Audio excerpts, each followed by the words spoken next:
It's now a great pleasure to welcome our panel. First up, we have Dr. Michael Piontek, who is the MD and founder of Artes Biotechnology Germany. A very warm welcome to Dr. Michael. A very warm welcome. Wonderful to have you here. Next up, we have Dr. Jürgen Eck, who is the CEO of BioImpact Germany. A very warm welcome. Do you come in? Or if you'd like to just sit in the second chair there, actually. Okay, great. And Christian Bork, member of the board at Novel Foods Group. A very warm welcome. A very warm welcome, gentlemen. I'm glad we're all aligned with our images as well. That's very good to see. Right, as I mentioned at the beginning of the event, we really do want to make this as interactive as possible. So I'm just going to be throwing out a couple of questions, and then I'm going to throw to the audience to see what you have to ask as well.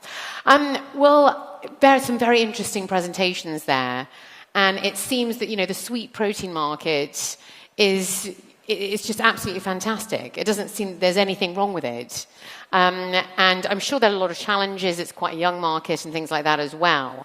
So I thought we'd start off with Dr. Michael, if that's okay. A very warm welcome to you. Now, just a bit of background. You are a biotechnologist. That's right. And you have developed a very unique technology for the production of sweet protein. So you also lead one of the sort of leading biotech companies. So maybe you could tell us a little bit more about that. And let's talk. I wanted to focus on the technology side of things. Do you think we have the technology there to really drive this industry to scale? So give us a bit of your background and then the technology side of things, if that's possible. Yeah, my pleasure. Thank you. And first of all, thanks to the organizers and everybody involved in realizing this event. We are working for the last decades already in microbial-based production of recombinant proteins, starting first with pharma proteins, of course, as it has been the driver initially, but then more and more in the last years, novel food became an issue, a very fast-growing issue. So we use microbial cells, we use precision fermentation, as we just heard, to design complete processes for basically any business area. And we have this collaboration with Novel Food on peptide sweetener. And having said that, as a very short introduction, answer to your question is 100% yes. I'm absolutely convinced. And the reason for that is that I can refer to two successful examples which we have realized in the past for other partners. One is a baking enzyme for the food process. Another one is an enzyme releasing phosphate in feed. Both of these are required at extremely large scale and at extremely low cost. And both are in the market. So given these two references, yes, I'm 100% sure peptide sweeteners will make it as well into the market. So speaking of sort of challenges, because I was hearing that, this is actually quite a big challenge when it comes to sort of the infrastructure and the technology to get it to global scale. What else in your mind is some of the complexities around the industry right now to sort of get it to where it needs to be? What needs to be addressed in your mind right now? You need to address right from the start the best combination of the development work of the development company, of an engineering company to design the facility. You have to keep in mind the location to build the facility, because energy and labor costs, for example, will later on be also a very high cost driver and will make success, yes or no, of your product. And of course, as we also just heard, the regulatory environment. We need much more openness and awareness in the society and in the governments to bring such products to the market. Thank you so much. Jürgen, over to you. Now, you co-founded the company Brain Biotech, which is actually one of the first in the world to deal with sweet protein. So tell us about your foray into the sector, as essentially you were one of the sort of original visionaries for this sector, so I've been reading. So tell us a little bit more about, the opportunities that you realized back then. Yeah.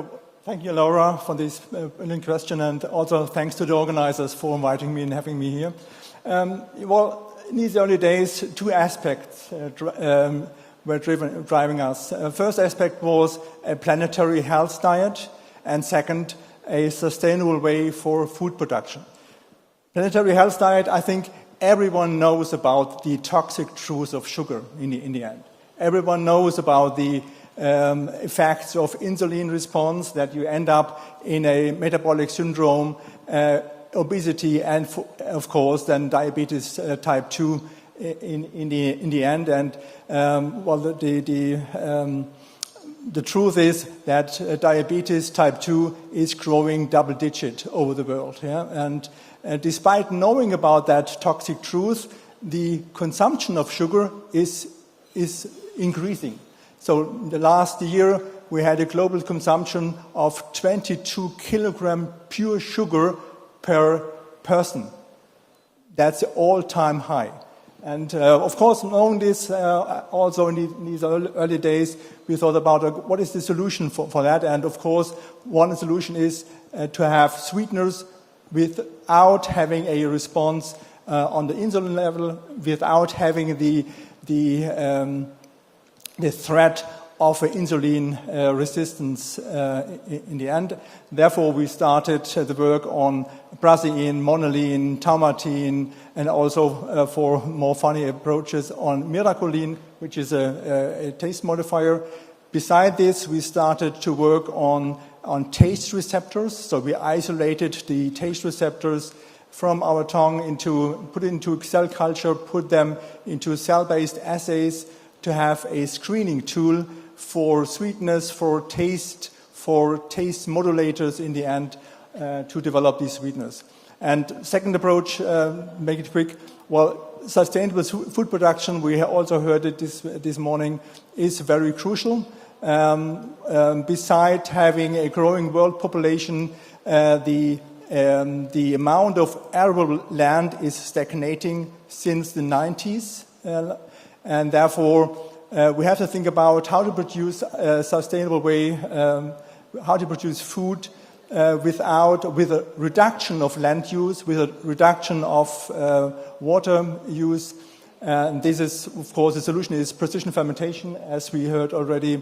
And we did combine these two aspects to produce novel sweeteners by using precision fermentation, and that's the way we get into that field. Very quickly, just before we move on to Christian, so I said I'd give you a couple of questions. We heard earlier, this is, it's an $8.5 billion market right now. Yeah. What's it going to take to get it to 12 billion, the forecast for 2033, do you think? I think two major topics. Of course, impact comes with scale, so that's your topic. But no doubt about this, we are able to upscale. Second, regulations. Of course, we have to speed up these topics. We are well there. We can prove the safety. We can prove that there is no harmful effect on your microbiome, and you name it. And last but not least, yes, we still have to work on the formulation of these sweeteners. Because as you can imagine, once you remove these high loads of crystalline sugar from your beverage, from your food, you are also missing texture, you're missing mouthfeel, and therefore we have to work on the formulation also. Yeah? But I'm quite sure we all have the technologies in place to do so, and bring it together and speed up, and then we are, able to exchange the sweetness. Because, as we learned in the past, all these governmental approaches to educate the consumer to eat less sugar failed in the past and also will fail in the future. And therefore, we have to change the sweetness in our foodstuff. Well, it sounds like a real dream come true, if you ask me. Right, so over to Christian now. Now, you are actually leading a project to develop the sweet protein business here in the Middle East. Tell us a little bit more about your project, how it's going in this region in particular, maybe some of the challenges and opportunities as well you're facing. Thank you, Laura, for this important question. Yes, of course, let's talk about the sweet proteins in the Middle East. At Novel Foods, we have a very clear vision. We want to transform the way how people enjoy sweetness, natural sweetness. And we believe that people should continue to enjoy sweetness, but without compromising health and their taste buds. So we are working to replace sugar in food and beverages with brasein. We heard a lot about brasein, and brasein is so special because it really tastes like sugar, but it won't make you gain weight, and it does not spike blood sugar. We heard a lot of it. And brasein is way sweeter than table sugar, up to 10,000 times. We heard it from one of the former presenters.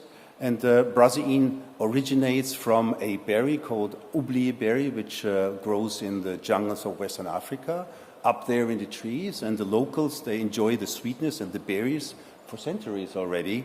This is very good, but obviously you cannot just go in the jungles and pick the berry and extract the protein and make your own brasein out of it. This does not work.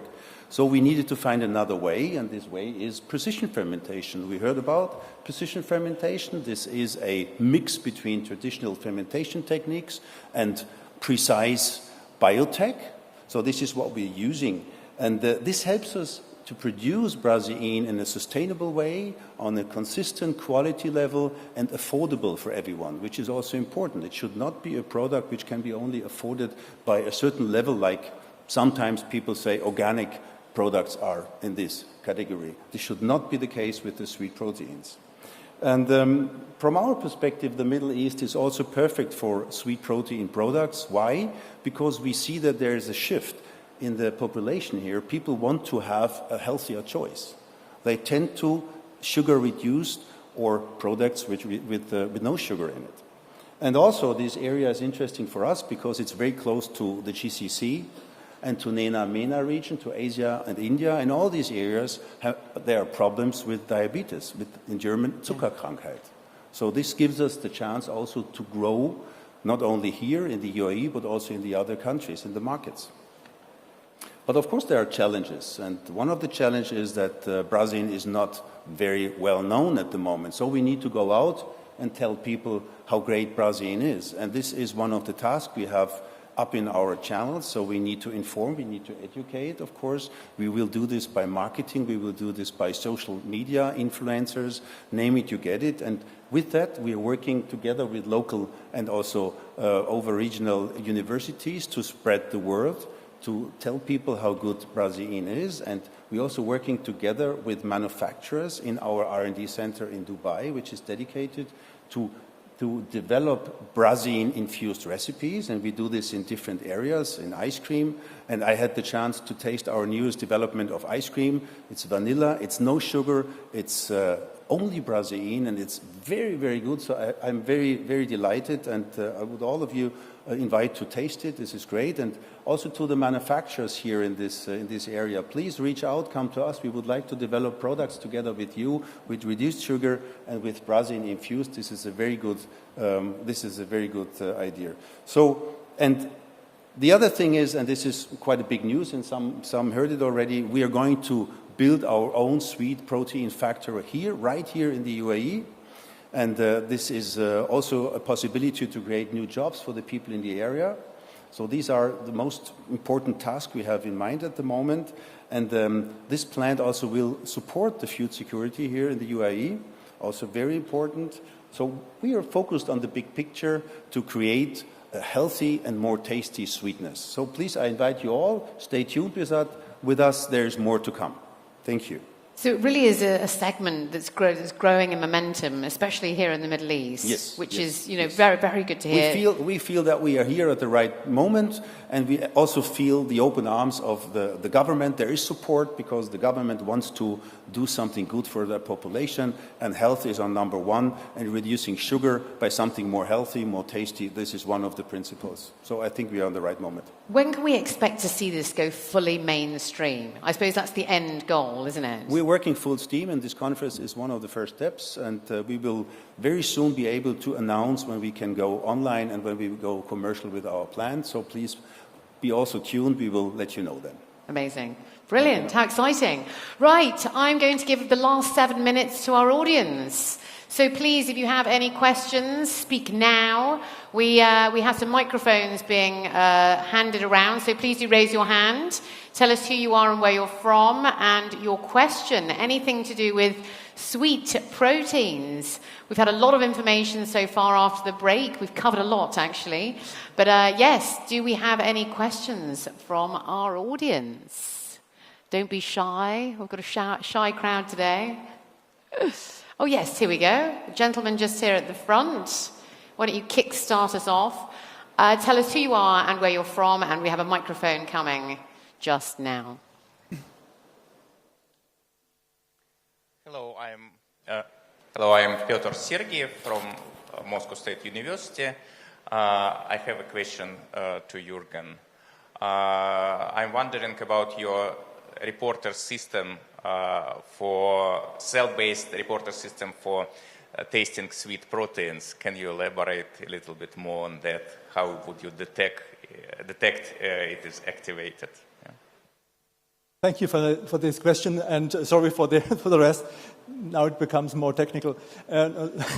So we isolated, as you know, sweet receptor is a heterodimeric G protein coupled receptor. So we, in the very first attempt, we coupled this G protein to a fluorescent reporter system. So once the G protein was activated, we were able to couple this with a, let's say, heterologous signal cascade and to measure the fluorescent signal, which was nicely correlating with the sweetness of normal sugar, but also with the sweet proteins.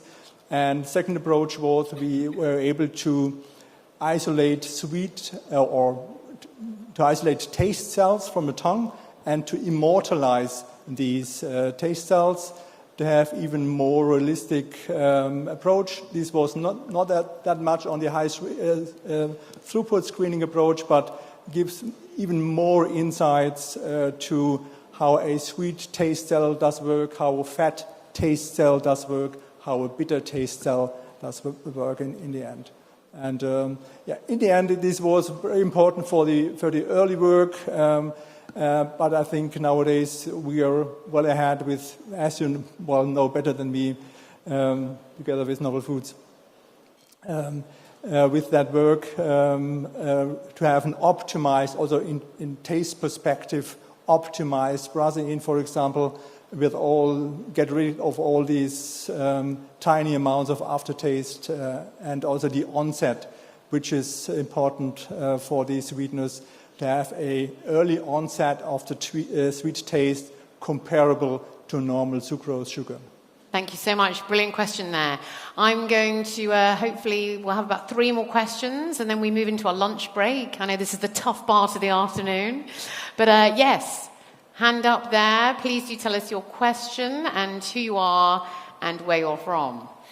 Hi, I'm Ahmed Khan from Cellagri. We cover all things cell-cultured foods.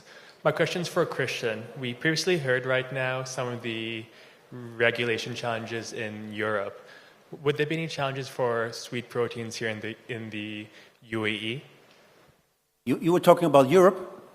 We previously heard about Europe. Would there be any considerations to produce and launch sweet proteins? Yeah, there's a lot going on in the world right now, and we are here in the UAE, and we are very positive about everything here happening in the UAE. And this is our focus at the moment. So, yeah, I see no concerns at the moment. Thank you. Another great question there. Yes, we have a lady just here. If we could just grab a microphone and make sure that gets over. And yes, do tell us your question and where you're from. Thank you very much. My name is Oksana. I am from McQueen Partners, so that's the investment firm. And we invest in food service and food technology. Mainly in Europe, but we also have exposure in Middle East. So the question I have is the following. As a humankind, we're very keen on getting enthusiastic about the novelty.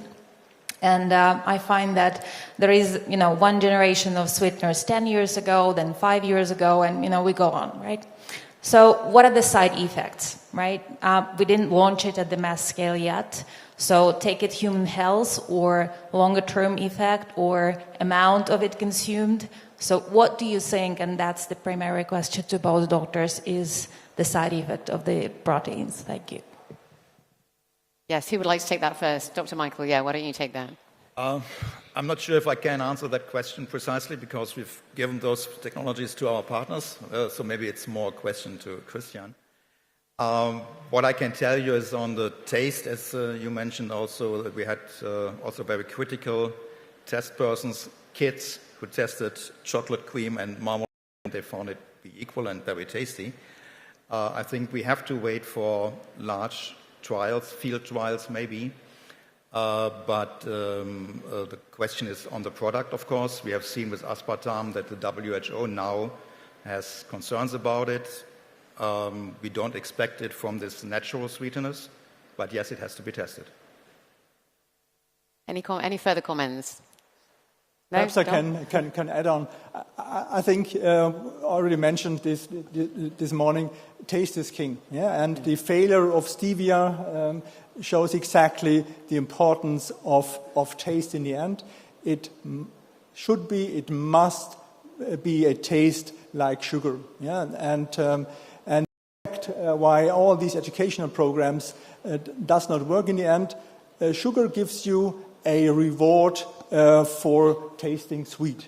And we have to, let's say, induce the same reward system in our brain in excreting endorphins and dopamine in the end without having the negative effects of sugar, namely insulin induction. And once the taste is okay, and once we showed all the, let's say, the safety of the product towards no side effects, also towards your microbiome and so on, then you're in the game. That's the critical stuff. But taste is king. Taste is king, of course. The consumer, the end consumer is the most valuable part, isn't it? Right, who else has a question? We've got time for just one more question. I'm actually going a little bit over time for this. So please do give me a good question. Gentleman over here, very, very quickly, and we will break for our lunch. Hopefully with a bit of fibre before our diet, of course. Dr. Harry? Hello, my name is... Is this working? Yes. My name is Dirk Steinhauser from Glatt Engineering.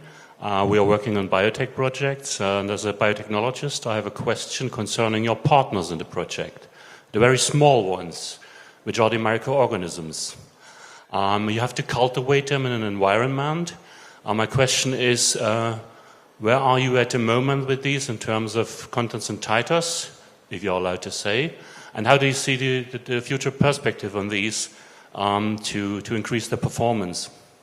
Very quickly, and then maybe we'll Michael. Yeah. Try to give a quick answer. Of course, first of all, in science, improvements are always possible, so we will not stop in improving titers or quality of the product and the cells. And the cells engineered so far are very potent. They are very productive. We know they are feasible to be set up in large-scale cubic meter fermentation. So I think all that is set. What's currently a focus is reducing cost of goods in fermentation to make them more accessible to low-cost chemicals, carbon sources, nitrogen sources. So there will be issues, there will be topics for further development, but as given in the initial statement, I think we already have a good start on the project. Any other further comments? Nope. No? All That is good? well said. Thank you. Yeah, well said. There you go. Well, sadly, we have run out of time. Any further questions, please do make sure to speak to any of our speakers in the lunch break that's coming up. There really is no shortage of ambition, a very exciting time for this sector as well. So we wish you the best of luck. Thank you so much. Thank you. Thank you. Thank you.